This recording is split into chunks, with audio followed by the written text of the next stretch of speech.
ведаеш ты, дзе ты жывеш? Ну, вядома ж, ведаю, напэўна, кажаш ты дома. Але што такое дом?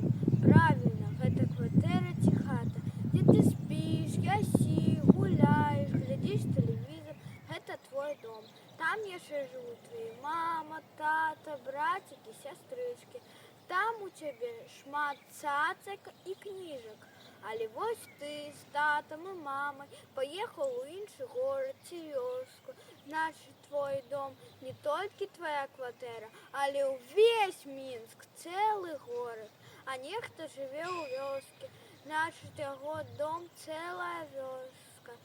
А цяпер паглядзі навокал, бачыш, вунь той лес, гэта твой лес, таму што ты можаш разам з татам і мамай у любы час пайсці ў яго, у грыбы ці ягады. Але гэта лес і ўсіх тваіх сяброў, і Валеркі, і Наташкі, і Марынкі, і Сяргейкі, і рэчка, на якой ты дапамагаў старшаму брату лавіць рыбу, таксама агульная наша, а ўсё гэта і лес, і рэчка, і зямля, па якой ты ходзіш, і горад, у якім ты жывеш, і вёска, у якой жывуць твои бабуля і дзядуля.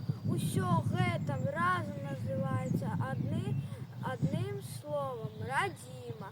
У яе імя есть Беларусь. Прыгожае імя, праўда? Ну а людзі, якія жывуць у Беларусі, гэта мы з табой, называюцца беларусамі. На хлопчыка гавораць беларус, а на дзяўчынку гавораць беларуска альбо беларусачка.